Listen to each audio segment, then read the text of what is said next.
frères et sœurs, signe du temps de la fin et continue même na bana o ba maman na biso bazobota.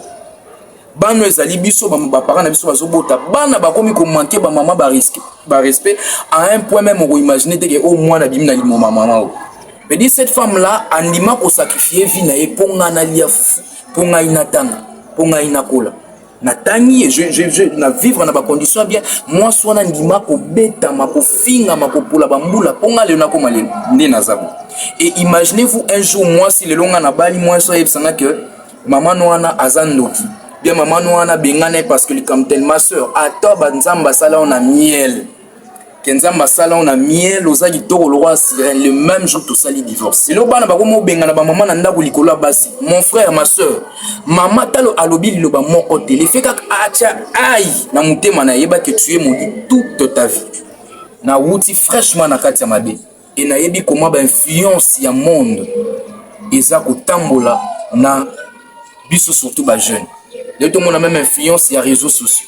Tout ça ne nous laissons pas faire. Parce que si chose étonnante, Molimo Nanzambe conduit na même na landela mouvement na. Et lorsque Bimi a continué à kati ya bar, asomi muba poso, asomi mwankoi, azuba nana miki abasi ngai na yo toyebi, abandi ko sala ambiance na bam. Les réalités auto bando kanisa ki otika la dans le monde et continue même dans nos églises. Soyons prudents.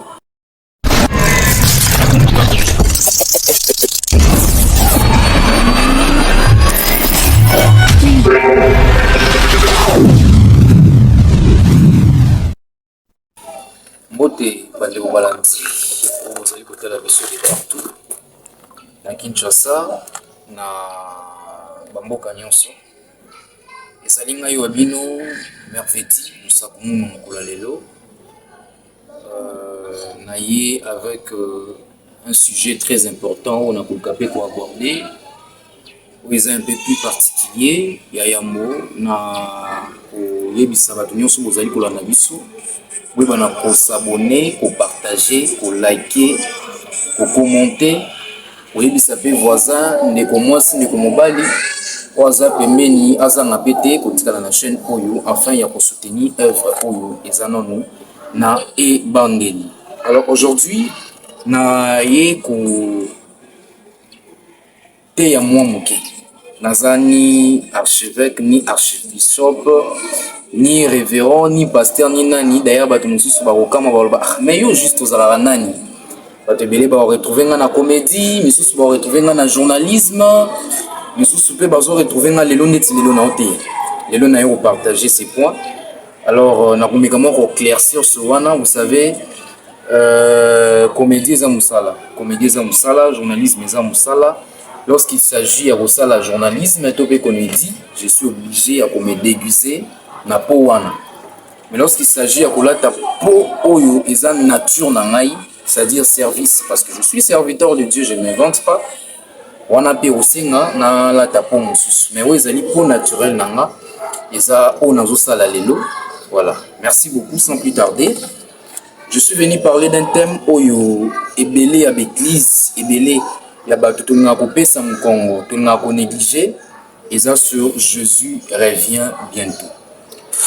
Bato belé ba pesa mu maté au mu Congo, lorsque yo ki place bazo ba Jésus revient bientôt, c'est comme si tu es kotumisa lisusu parce que les autres préférant na biso ko ka place bazo ba ko bala, ko bonga, ko kene poto.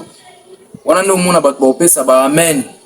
Surtout ba ser balinga bongo pesa amen ya mama nango. Mais bisika bazo bela répands-toi Jésus revient bientôt, c'est comme si tu es kotumisa bato. Bien avant na banda, on s'allait une courte prière bisiko zali au kumbaka mutu. Voilà Seigneur, merci pour ces moments. Asengina yo banda na biso pour continuer na biso pe succès na biso. Loin de nous toute surprise désagréable. Que ta main divine, que ta main puissante, Seigneur, puisse nous protéger. Tika émission oyo Nzambe ne bandelti na suka osimba yango.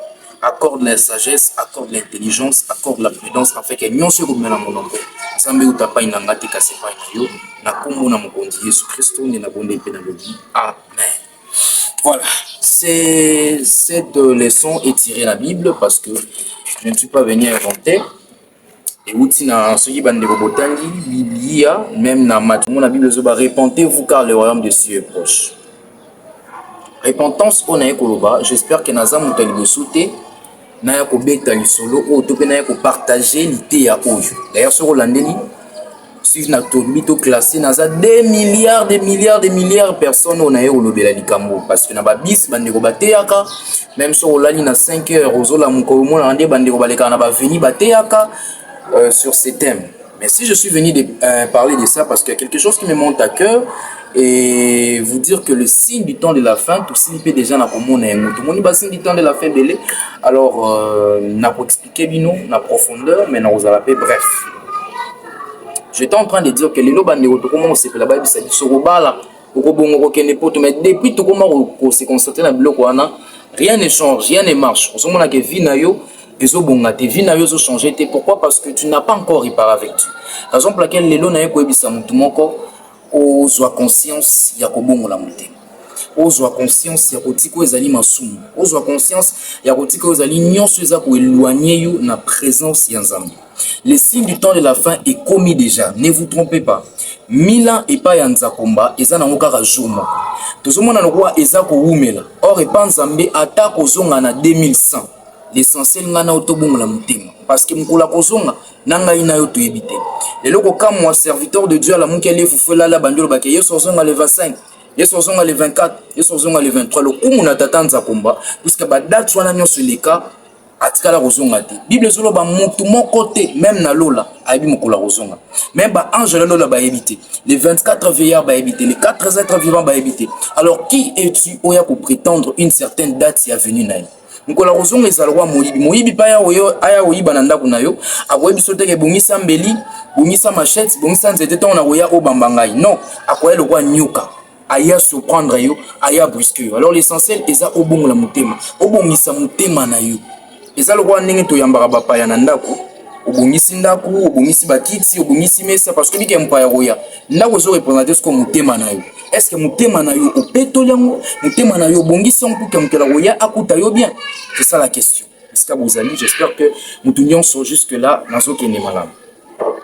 Pendant que le signe du temps de la fin, tout comme comment nango même na ba lieu de refuge na biso oto bengi ba église. Parce que église eza bisika oyo mutu akoki peut-être kokimela.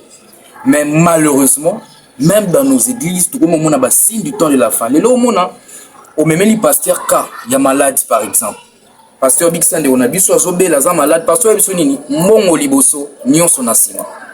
Même na ba hôpitaux. Ba on même la docteur malade. Docteur s'il te plaît, ndeko na biso azobela bikisa e bona boy. Docteur biso nini mbongo liboso nyonso na sima. Je dis vie à mon tour eza sous une importance. Vie à mon tour ezo service sous ne côté. Ba pas comme on privilégier mbongo na l'église. Ba pas comme on privilégier mbongo na hôpitaux. Mbongo est comme qu'on même importance pour les kabomo ya mutu. Ce sont les signes du temps de la fin. Mathieu ne côté na rat église, Magé côté na rat église, le côté côté na rat église, ba serviteur de Dieu. Na fond une parenthèse moko, jo moko na zokende quelque part na dimaki na matin na DC7. Musa na nzambe mo côté na rat église abandi ote ya à Silisi. Chose étonnante, lorsqu'à Silisi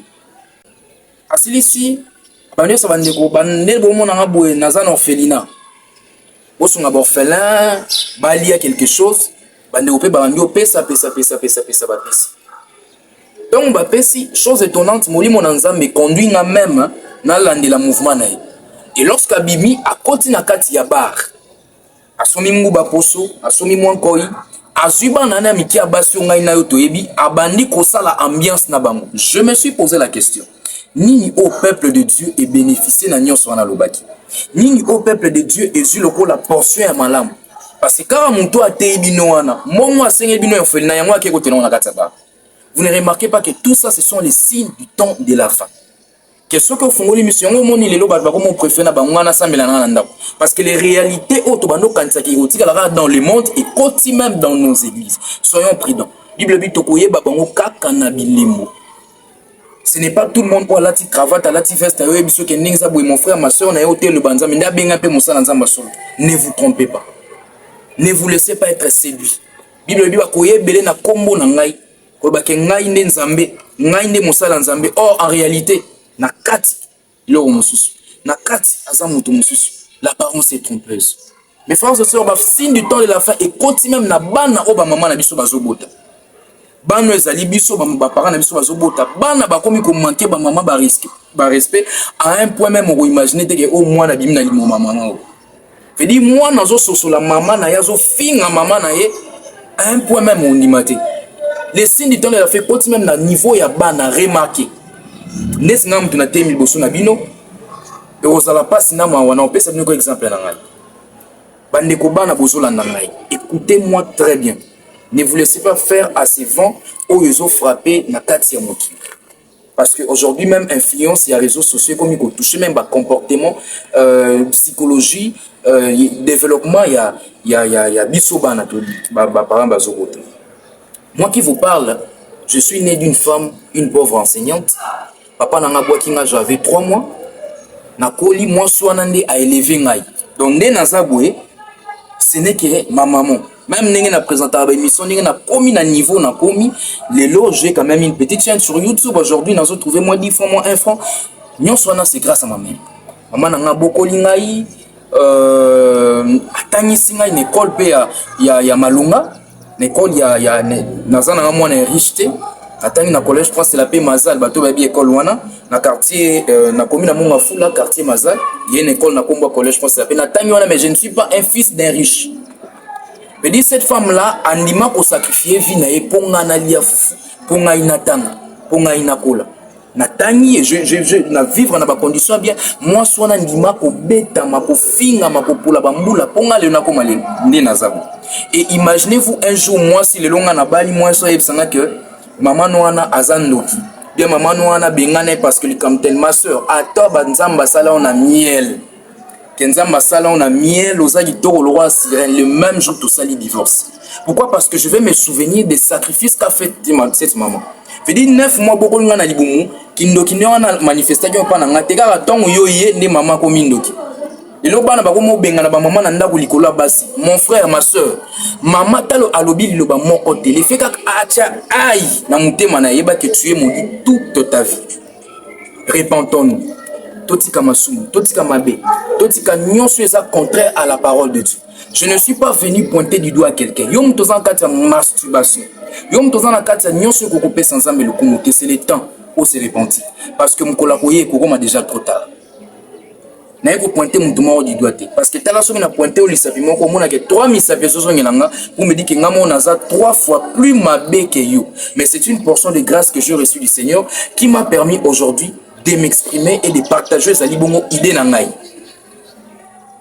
Parce que même la Bible comme on a moi si ndumba akene ko sala kindumba si me ko sala kindumba ba memeli boso yesu tala moi so a koti hotel a sali boison si boy ba ye po ba condamner na mabanga yesu atuni bango lobi soki na kati na bino mutu moko azangi lisumu abamba libanga liboso. Mes frères et sœurs nani abamba libanga mutu moko abamba libanga na tika mona te na Bible place mutu moko a sauver libanga bamba parce que ba se reprocher que nul n'est parfait.